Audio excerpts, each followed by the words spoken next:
Hello and welcome to Ryno's Orioles Report. Please like the video and subscribe to the channel. Well, shockingly enough, the Baltimore Orioles won that series against the Seattle Mariners. Again, won the road series that was played in Seattle, and they just won the series played in Camden Yards and actually had a chance to sweep the series in Camden Yards.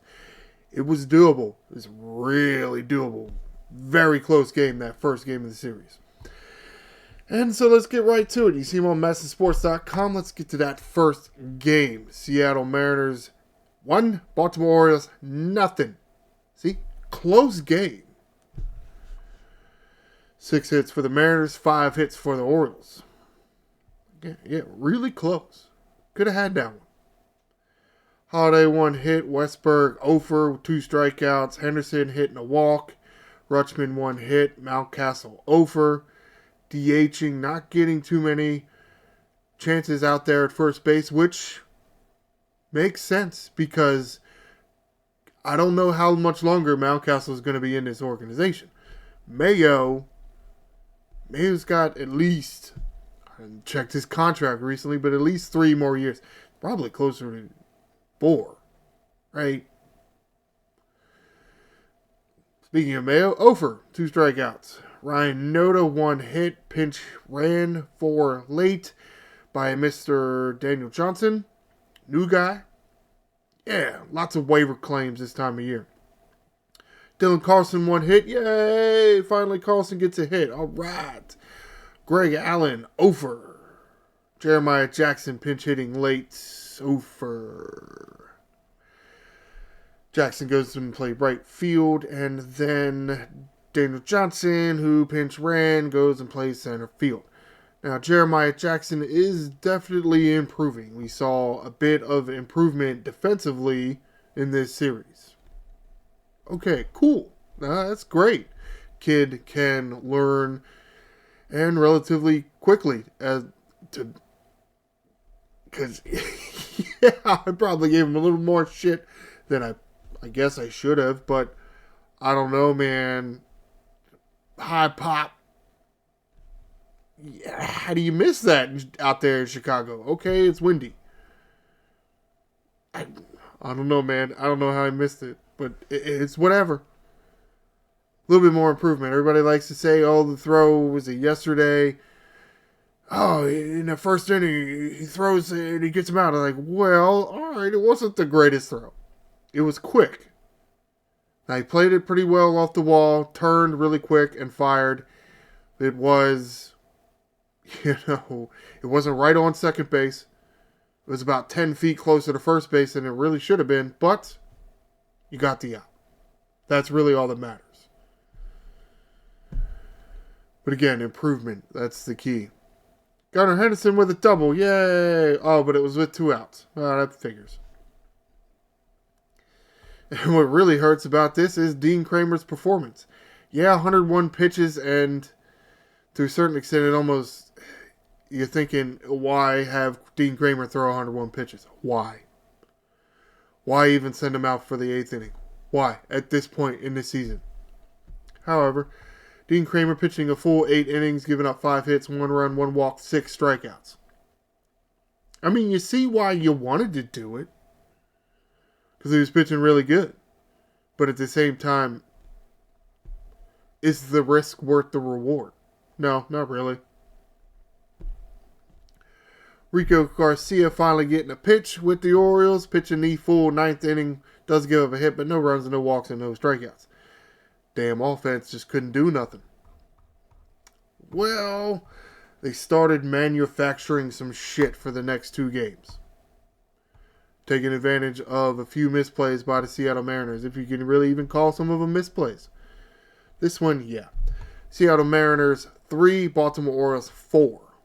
All right. Holiday hitting the RBI. Westberg 1 hit, 1 walk.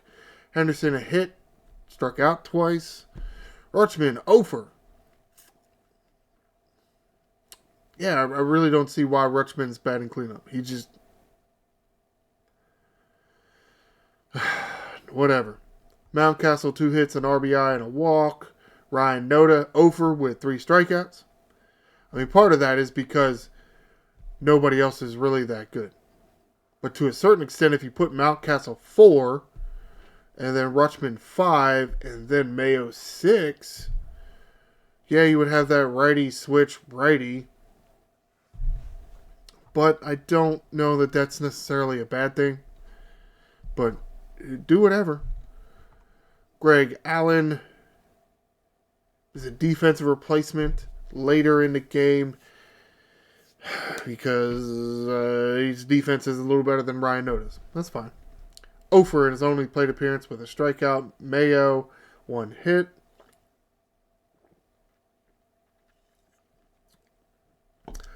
Excuse me. Daniel Johnson gets a start in center field. Ofer. Jeremiah Jackson pinch hitting late. Well, maybe it wasn't late. It was, I don't even remember what inning it was. Hitting an RBI. And then Carlson with 2 hits. Let's talk about some of this offense. I do have the play-by-play pulled up here in the 7th innings where all the offense happened. Mountcastle homers to lead off the inning. Hit right on the top of the wall and bounced into the stands. Yeah, all right. Kobe Mayo then with a single to deep center field. Yeah, it was. And I don't understand how he only got to first base. But, however, Jeremiah Jackson hitting a ball to deep right field. Right fielder for the Mariners. Not playing the ball off the wall very well at all. Letting the ball carom away. And then when he does get it into Josh Naylor, the first baseman for the Mariners, Naylor then throws it into the camera well. So technically they're giving Jeremiah Jackson credit for a triple. Not a home run, but he advanced home on the throw. So it's kind of like a little league home run. So there was 2 right there. Then here's Carlson with his single and Westberg with that double to get that. Now it's only 3 runs. It's only 3 runs. Well, in the 9th inning here. Wait, did I read it? Yeah, okay, I did read it. Holiday had an RBI. Okay. Mayo strikes out to lead off the inning, and again, because the Orioles gave up 2 in the 9th, it's tied. It's tied. Time for a walk-off. We hadn't had one all year. And we finally get one with 2 outs. Mayo striking out. Jeremiah Jackson grounding out. Dylan Carlson. Finally another hit from Carlson. Ooh, putting a game together. And then here comes Jackson Holiday. Hugging the right field line. Going all the way into that corner with the garage. Helping out a little bit. Would Carlson have been able to score all the way from first? Tough to say. 2 outs, so he was on the move. Anyway, did a little corner out there, a little nook for the garage help a little bit. Because if you get too far into that nook, then the wall kind of obstructs your sight line to home plate. Well, it could have. It could have. I'm not so sure it really did because, you do throw to a cutoff man. But still, Dylan Carlson able to come around all the way from first walk-off win of the year. First walk-off win or first walk-off hit for Jackson Holiday. How about that? It's very exciting. Not to be outdone, there was some excitement in this game. The final game of this 3-game series and the final game of the whole season series, which the Orioles won 5 of the 6 games. Okay. Seattle Mariners 3, Baltimore Orioles 5. Shit. Okay. Wait. Okay, I got... trying to set things up ahead of time. Screwed that up. Oh, well, happens. Holiday... Oh, shit. Is this going to be lined up right? Yeah, I think it's lined up right. Just because of the way they have the numbers here usually means it's not lined up right. Holiday hitless, but walk. Westberg hit and a walk. Henderson hitting an RBI. Mountcastle hitting an RBI. Kobe Mayo over. Being moved up to the 5 hole. Yeah. Maybe a little too far. But Mayo did walk twice. So, okay, he was 0 for 2, but he walked twice. I'll take that. Fine with me. Daniel Johnson over, but he did walk once. Jeremiah Jackson hitting an RBI. Greg Allen, defensive replacement. Wait, Jackson did not play. He did not play second base.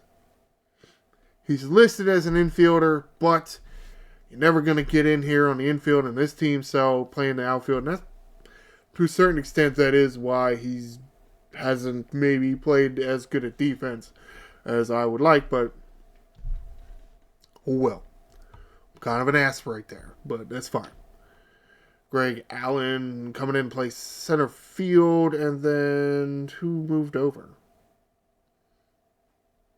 Yeah, that's the problem with this. If I refresh, it's going to tell me. Oh, that's actually not what I wanted, but I mean, that works, I guess. Maybe I'll get resets the whole thing. Yeah, that did work. Yeah, Daniel Johnson started in center field and then moved to right field when Greg Allen came in for Jeremiah Jackson. Greg Allen over in his only plate appearance. Dylan Carlson playing the whole game. Walking twice.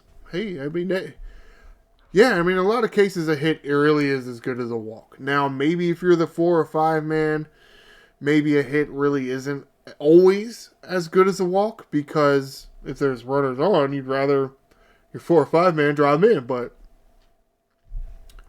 when you struggle for offense like the Orioles do, you'll absolutely take a walk, and you will especially take a walk when it's a fast runner like a Dylan Carlson.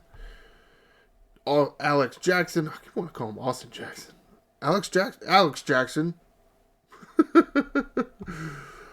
Over. Damn.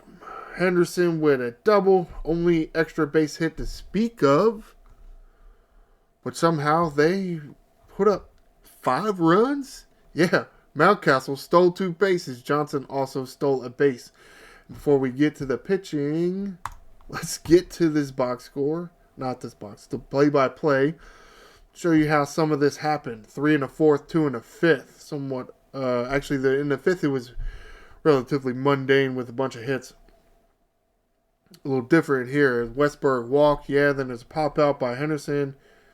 Mountcastle single, moving Westberg over to third. So you got first and third. Now, it's important to note here that, yes, okay, Mayo pop out, and then during the Daniel Johnson at bat. These 2 lines down here, I think, should be in front of the Daniel Johnson at bat, but it's fine. It really is during the Daniel Johnson at bat, before Daniel Johnson ends up walking. Mountcastle steals second, advancing the wild third. Advances the third on wild pitch. How could he advance the third if the base wasn't open?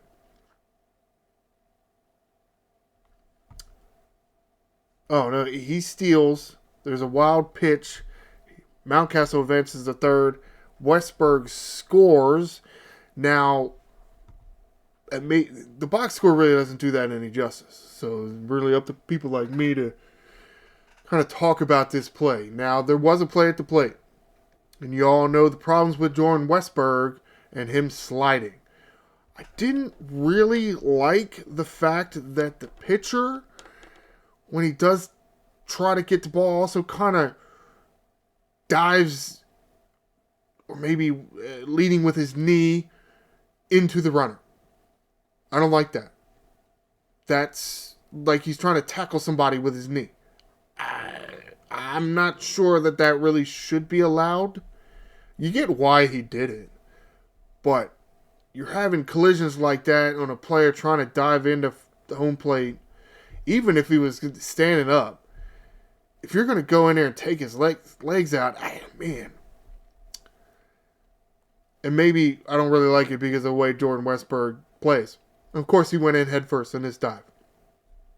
We know what happens there.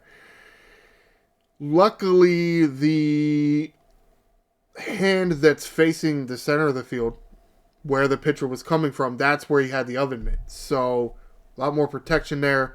The right hand seemed to be okay. But yeah, they definitely got a little bit tangled up, pitcher and Jordan Westberg. Luckily, the pitcher ends up dropping the ball. Well, because you went too hard into Westberg. You dropped the ball. Kind of bit of karma there. And you also kind of got injured a little bit. You kind of screwed your finger up.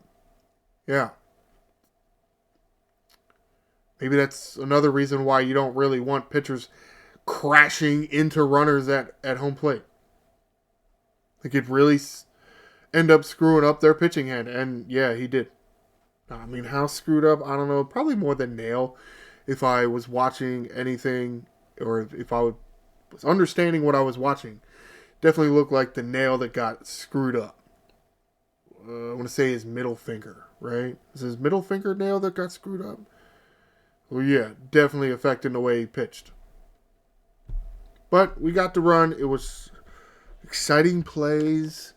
You see Mountcastle steal. You're seeing Westberg get in there and a dive, a very aggressive play, a more of a Jordan Westberg type play instead of like giving up with going in feet first. And he came out not injured, supposedly, allegedly. We think he's not injured. Who knows?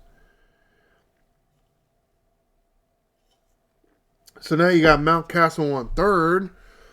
Well, Daniel Johnson ends up walking. So Johnson's on first. And again here during the Jeremiah Jackson at bat. Because if you're reading this in order, you read Jeremiah Jackson singles to center field, Daniel Johnson scores. And then you read Daniel Johnson steals second base. How can you score before you steal second base? That doesn't make any sense. Again, this didn't happen in order.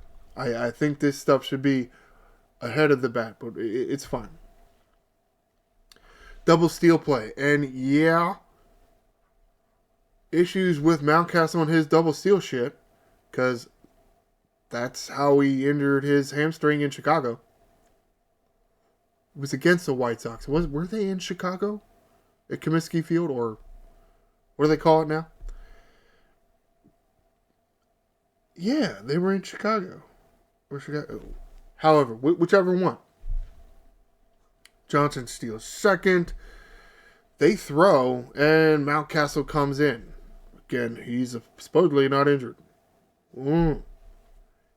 But this is creating things on the base path. Running the base is good. Creating runs. It's different to steal when there's nobody on, but if you're a Jackson Holiday, maybe you should dial it back a little bit. Stay on base, so that way when the guy behind you singles, you can be on third base and he can be on first base, and maybe you do something like this a little bit more. Because now, I mean, with all the running that they did here on a base pass on the Mariners in these few games, yeah, I think teams might realize where they might be screwing up. They need to focus on the Oriole run game. Though, at the same time, it's probably why Jackson Holiday and Gunnar Henderson and everybody, they get picked off and thrown out trying to steal a lot. Because teams are focused on it. Maybe dial it back a little bit. All right, let's get back to that game. Talk about the pitching side of it. A lot of pitchers used in this game. Well, maybe not a lot. Five's kind of a lot. Tomoyuki Sagano getting the start in this game. Very nice outing by Sagano. Not really able to go too far into the game. He only threw 81 pitches. There were runners on, so yeah, you make the move. I mean, it ended up working out for you. And to a certain extent, I guess you got a few new arms in there and a few new, what's the word? They're not let's say call-ups or anything, because you really got, well, I guess Cade Stroud, he was really the only call-up that you would want to see out of the bullpen. All these other guys are waiver claims. Or maybe a trade like an Ends and like a Rico Garcia. You kind of want to see if they can bring anything to your organization. It's like a tryout for next year, really. So, Sagano going to 5 1/3, does give up the 3 hits and the 1 run and the 1 walk, and only strikes out 2, which is kind of a little bit low for him, but that's fine. But with a little bit of traffic in the 6th inning, bringing in Rico Garcia to see if he can get out of it. So, pitching the final 2 outs of that 6th inning, Garcia does give up the 2 hits. in the 1 run. He doesn't walk anybody, but he does get a strikeout. So you get out of it only giving up what? They give up two, and they did end up giving up 2 in the 6, which, yeah, okay. I mean, but it is minimal damage. It's minimal damage through 6 innings. It's acceptable. So far, the pitching staff has given the offense a chance to win the game. They have. But now they really need to shut things down. Keegan Aiken, first man out of the pen, pitching a full 7th inning. Does give up a hit, but no runs. Does walk a batter and strike somebody out. Ugh. Ooh, maybe falling out of favor a bit. Maybe. Cade Stroud getting the 8th inning. I think this is an intriguing, maybe not intriguing is the right word, but I think it's something that we want to look at. Cade Stroud was drafted by Mike Elias, and for the most part in the minor leagues, he has been a relief pitcher. He has a couple starts, but minor leagues, it's not really the same. They're not going 6, 7 innings. But he has pitched out of the bullpen for a majority of his relatively short Major League Baseball career. Or pro baseball career. And again, this is a Mike Elias guy. We want to see Mike Elias pitchers do things because he doesn't do that much. He doesn't do that much with pitchers that he's drafted. Cade Stroud pitching the full 8th inning. No hits, no runs, no walks, no strikeouts. Okay, no flashy numbers there, but you got through it. It's 5-2. You get a hold. Your first hold of this season, your first... again, according to this website here, this is his first Major League hold. That's a good thing, and it came in the 8th inning against a fairly good offensive team. Now, Cal Raleigh didn't start the game. He did pinch hit late, but Cal Raleigh did not start the game.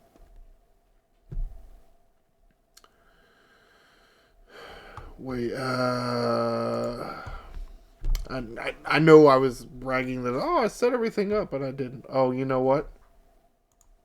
I did have it set up, kind of.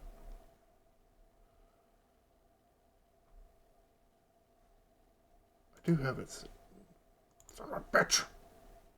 Grr. When did they pinch hit Raleigh?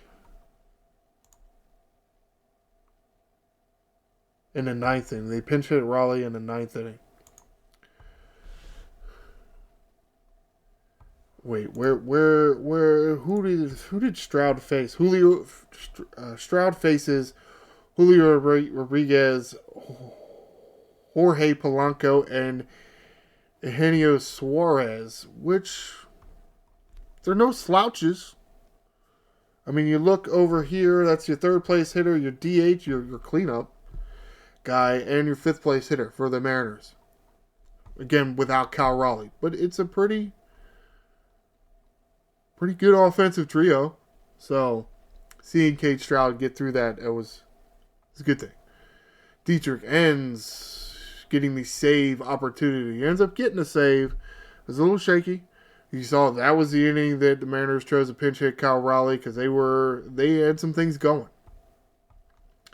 Dietrich ends pitching the full 9th inning. Does get his first save with the Orioles, but not before giving up 2 hits, 1 run, 1 walk. And no strikeouts. But again, you got the save. You got the save, you got the win. And hopefully, as far as Stroud goes, some progression. I mean, there's growth there. And that's a good thing. Alright, so that's the box scores or play-by-plays. Alright, so we're done with the games. Yay! Now on to some articles. Is everybody ready to be confused? Because there's a lot of articles here. Yeah. Some good news and some really bad news. This article here by Rock Kabatko, yes. This is talking about the waiver claim Daniel Johnson from the Giants. Doesn't talk about the corresponding move yet. I will get to that. But it's talking about... It is somewhat confusing here. There is a Jose Espada that was under AAA, and Rock mentions that it's a possibility that there was some kind of stipulation in the contract, but Espada gets his contract selected from AAA so he can be on a 40-man, and then he gets optioned right back to AAA. Again, it had to be some contract stipulation there. It's still weird. Alright, here we go. This other article by Rockabacco talking about Grayson Rodriguez and his, as of this point, August 11th, successful surgery. Okay, cool. So, mid-August, he's had the surgery. I want to say it's a very similar surgery to, at least how they describe it, with the bone spurs or bone chips or whatever that, oh shit, what the hell is his name? Danny Coulomb had last year. So, hopefully, Rodriguez will be recovered from the surgery by the end of the year. And then, through the winter, be able to build his arm up and be able to make spring training and attempt to pitch in some capacity for the Orioles next season. Whether it'll be the starter or a reliever, I don't know yet.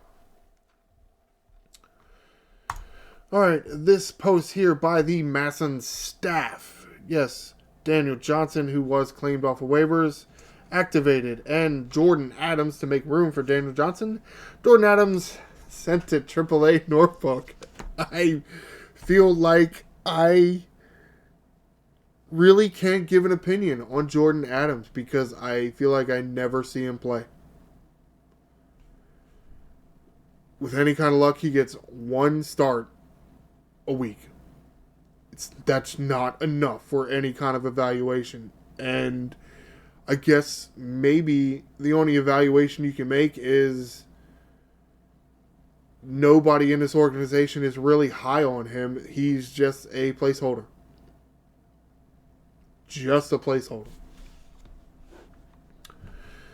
Disappointing, but it is what it is. This article here by Rockabacco talking about Eflin and Batista. Eflin do have season-ending surgery on his back.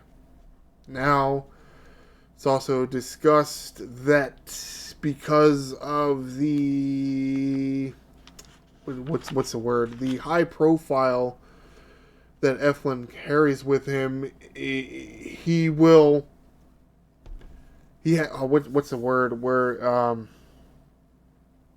it's like that rule where you make him a qualifying offer. He is a pending free agent. Qualifying offer, you can either accept it. It's somewhat of an average with some starting pitcher salaries. It's a 1-year contract, so he can accept it, and then you got him for $20-ish million, or he could decline it and you get a compensatory draft pick. So, while his season is done, we're not necessarily done with talking about Zach Eflin because, again, I don't think there's really any reason for this Oriole organization to not extend a qualifying offer. Because in all likelihood, he will be able to give you some starts next year, and is that worth $20 million? I don't know. Would he take it? To a certain extent, I don't know what the free agent market is going to be on him after his back surgery. But I would be inclined to believe that he would take it. A $22 million. Yeah, okay, it's only 1-year deal. But you're coming off of back surgery. You don't know what kind of contracts you're going to get. What kind of contract offers you would get. Take the $22 million 1-year deal and play for another contract right after that. Yeah, that sounds like a thing. It sounds like that could really happen. We could see Eflin pitch here again, even though he is a free agent. Relatively cheap price. Felix Batista shut down with the right shoulder problems now. Getting secondary opinions. Out for the rest of the season. Yay! Woohoo! No, not really. But yet again, another year where Felix Batista cannot go a full season on a major league roster. He still hasn't. That's not a good thing. It's not. Not at all. I mean, in what, 2022, the year that they traded was it Javier Lopez? He was their closer. Batista didn't start the year with the team. He was called up in maybe a month into the 22 season. He didn't last the whole season there. I mean, he lasted almost all of it. Of course, was it 23? It's the year he hurt himself and then couldn't pitch, or he hurt himself in August, about this time. And then also didn't pitch all of 24. And now in 25, yes, he did start the year on the roster, but again, mid-August and Felix Batista not here. But yet you want to play a whole bunch of songs and light show like he's the greatest closer in the history of closing, even though he's never pitched a whole year. It's not good. It's not good. I said that. His mechanics are too violent and he is too straight over the top. It looks like he's going to hurt his arm. But we'll see moving forward. You look to this team to try to sign a really good relief pitcher in the offseason. Again, even, they did that with Kittredge and then they traded him away. Which I guess makes sense. That's fine. However, now you got to go find another guy. Again. I mean, do whatever. Do whatever. Another article here by Rockabacco talking about Albert Suarez and his rehab assignment. Throwing up to 42 pitches. So Suarez getting close. He's getting close. He has started games. Will he start going down the stretch? I don't know.